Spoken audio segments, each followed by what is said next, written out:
Bismillahirrahmanirrahim. Assalamualaikum warahmatullahi wabarakatuh.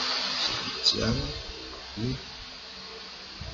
Salam jumpa bersama saya Muhammad Yunus. Pada hari ini saya akan membahas tentang Kampus Merdeka. Apa sih itu Kampus Merdeka? Bagaimana Kampus Merdeka? Apa tujuannya dan apa tantangannya? Mari kita lihat. Pada awalnya kami dari Universitas Indonesia Timur juga tidak paham, tidak mengerti apa itu Kampus Merdeka. Namun setelah melalui workshop kurikulum Merdeka Belajar Kampus Merdeka pada 10-12 Februari 2021 yang berakhir pada hari ini, yang disampaikan langsung oleh Profesor Dr. Insinyur H.M. Budi Jatmiko, MSI sebagai Ketua APSI. Kami telah setidaknya mengerti, bahkan kita akan melaksanakan program Kampus Merdeka.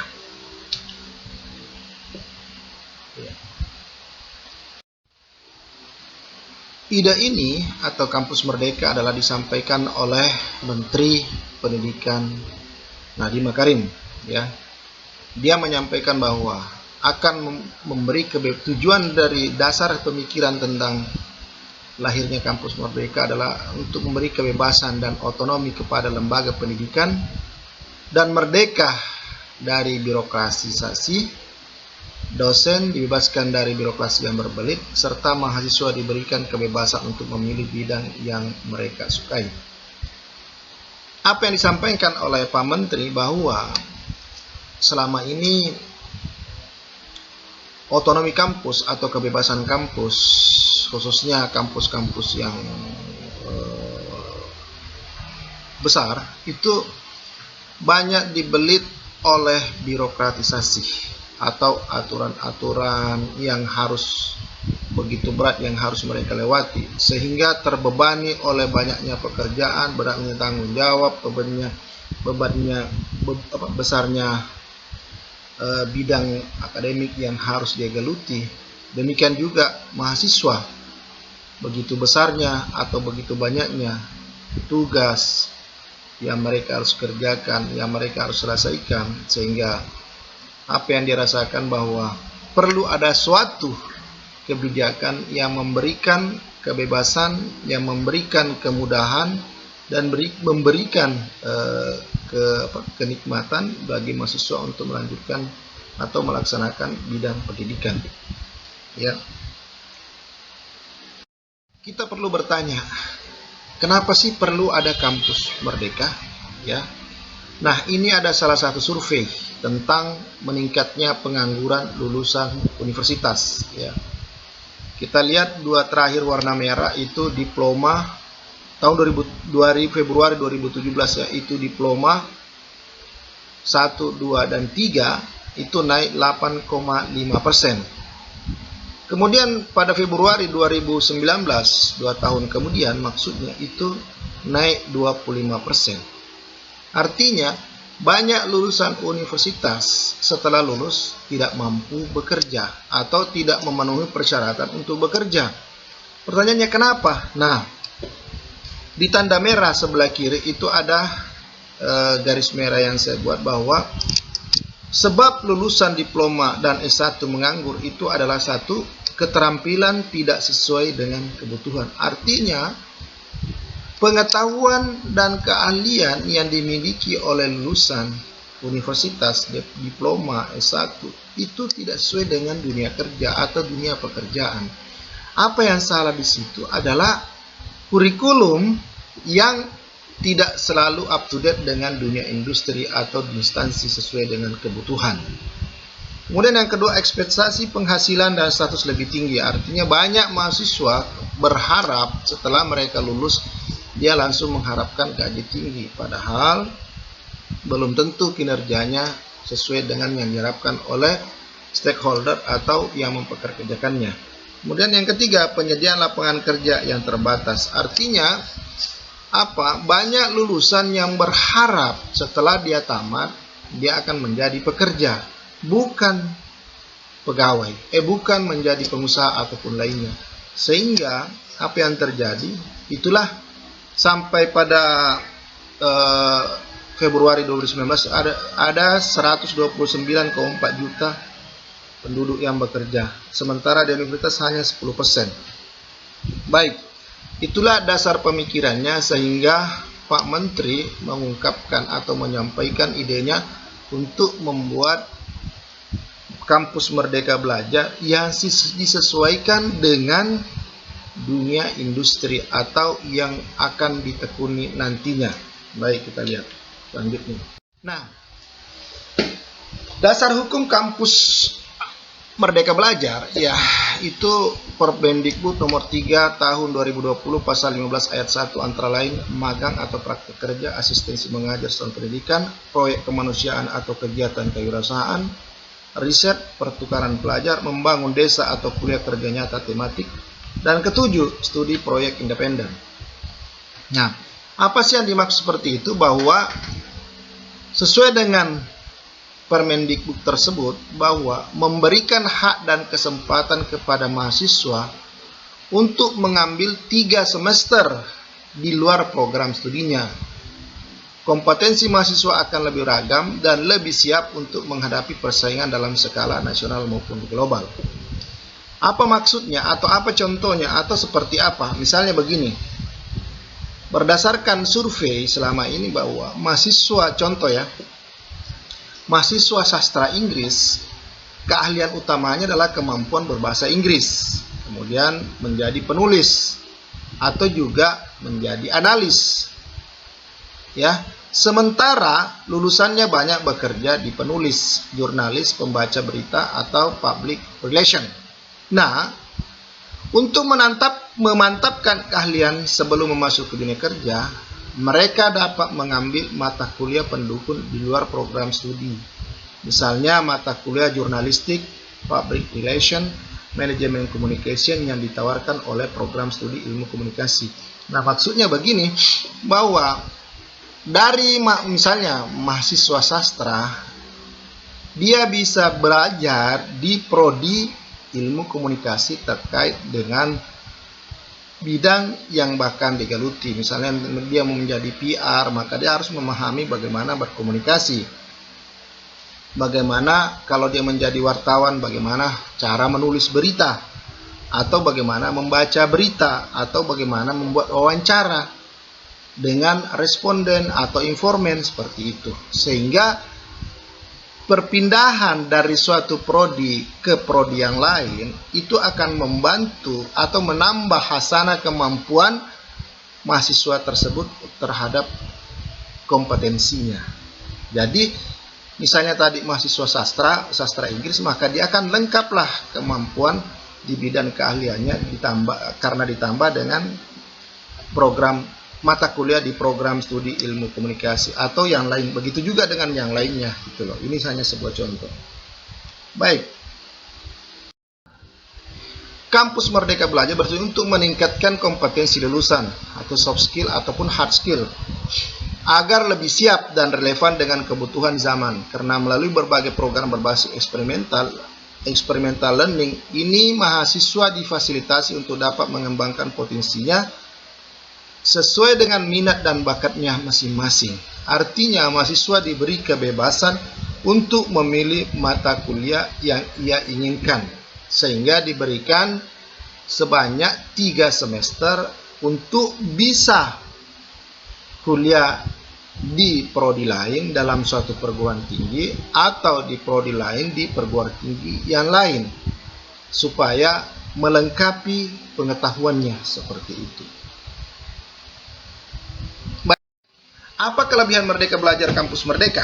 Baik. 1. Menjadikan dunia perkuliahan lebih fleksibel, artinya lebih gampang untuk menyesuaikan diri, sehingga tidak terfokus pada hanya satu kemampuan keahlian seperti itu atau pengetahuan seperti itu.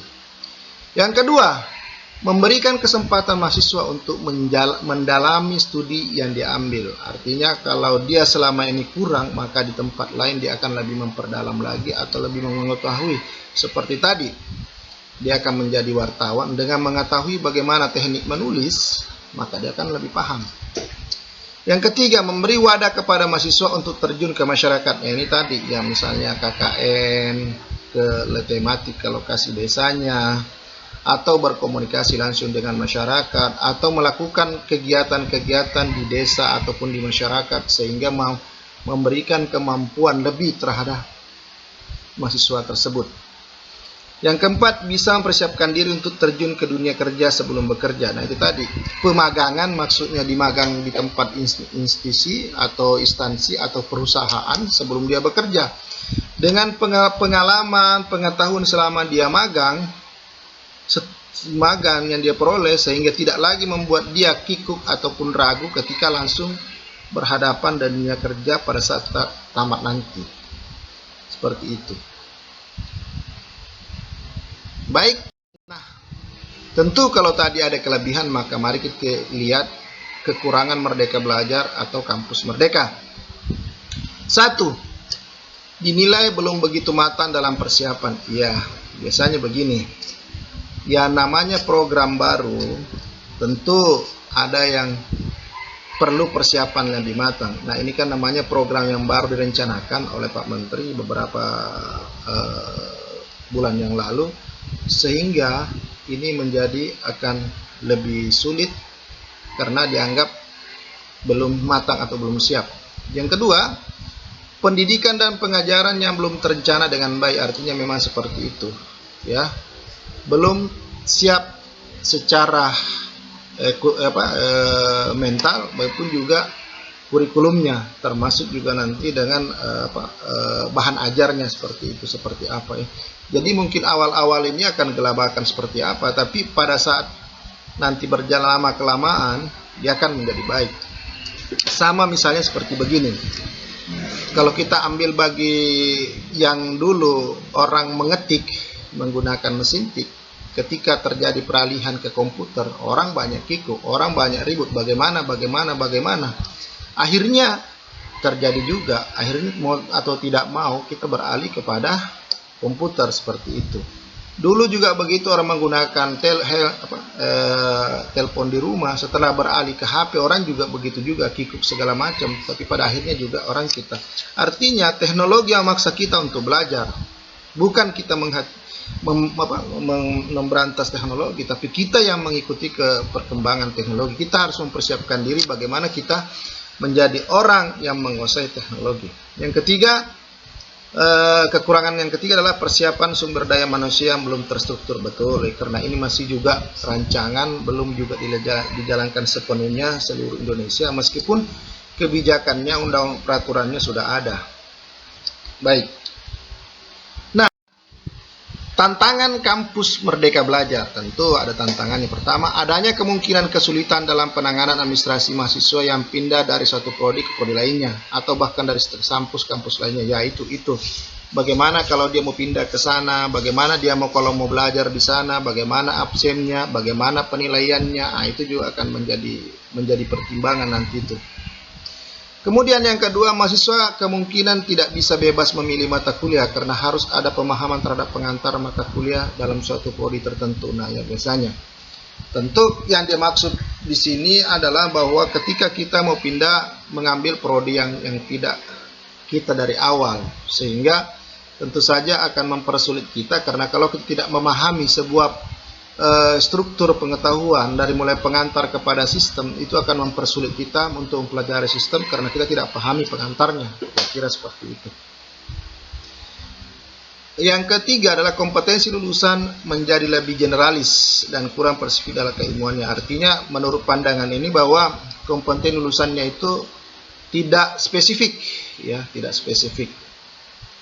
Yang keempat, kualifikasi pembukaan program studi baru juga dinilai memberatkan perguruan tinggi yang belum mapan. Nah, iya, ketika perguruan tinggi yang baru, dia akan meraba-raba seperti apa ke depannya, seperti itu. Jadi memang bagi kampus yang sudah mapan, yang sudah memiliki kemampuan besar, jumlah mahasiswa yang besar, mungkin tidak terlalu berat. Tapi bagi kampus-kampus yang sederhana, yang masih prosesnya untuk masih menjadi jati dirinya, ini agak susah gitu loh, seperti itu.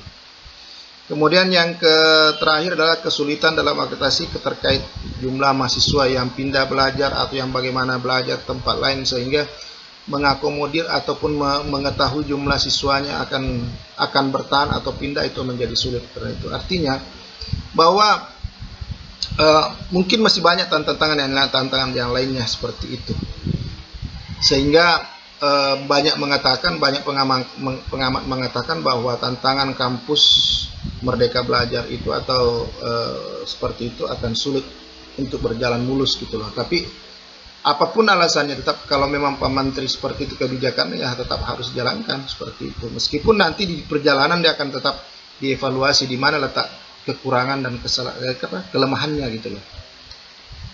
Baik. Nah, terkait dengan itu, apa yang mesti harus dilakukan? Ya, berdasarkan hasil workshop kami di Universitas Indonesia Timur, bahwa yang pertama harus dilakukan adalah melakukan evaluasi kurikulum saat ini. Apa yang dimaksud evaluasi kurikulum? Maka yang kita lihat sebelah kiri bahwa buanglah mata kuliah yang sudah tidak sesuai dengan kebutuhan. Ya, mungkin masih ada mata kuliah yang sudah lama, yang kira-kira sudah tidak sepadan lagi atau sudah tidak sesuai lagi dengan masa kini gitu loh ya.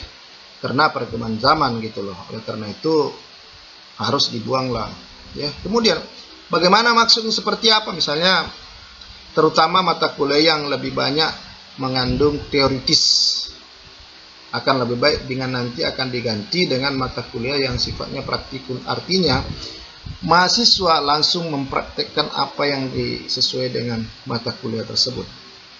Kemudian di sebelah kanan adalah buatlah kurikulum sesuai dengan kebutuhan stakeholder atau pengguna. Artinya di sini pihak fakultas, pihak prodi harus mencari stakeholder atau melakukan workshop dengan stakeholder atau setidaknya dengan asosiasi atau pengguna atau siapa untuk bertanya apa sih yang mereka butuhkan terhadap dunia mereka, dunia kerja. Ya, kalau misalnya di manajemen, apa yang dibutuhkan perusahaan. Kalau misalnya di administrasi negara atau sospol ataupun lainnya, apa sih yang dibutuhkan pemerintah. Kalau di dunia kesehatan, apa yang dibutuhkan dengan dunia sekarang. Itulah apa yang mereka sampaikan, itulah yang diramu menjadi sebuah mata kuliah. Meskipun tidak segampang apa yang kita bayangkan. Nah, dari hasil ramuan itu membuang mata kuliah, kemudian membuat kurikulum baru, maka kita berharap bahwa outcome lulusan yang berkompetensi, misalnya mahasiswa memiliki kompetensi di bidang industri untuk mereka bekerja, karena memang sudah ditata bahwa mata kuliah sesuai dengan kompetensinya. Yang kedua, kompetensi lingkungan masyarakat, artinya mahasiswa itu memiliki sikap dan perilaku yang baik terhadap masyarakat, terhadap lingkungannya. Dan yang ketiga, memiliki akhlak atau keimanan, artinya bahwa seorang mahasiswa dia akan dilihat dari kemampuan bekerja, sikap dalam kesehariannya, dan bagaimana akhlak dan imannya, seperti itu. Sehingga mereka terlihat dari apa yang pernah mereka pelajari. Baik, dengan demikian maka terciptalah kata merdeka. Wassalamualaikum warahmatullahi wabarakatuh.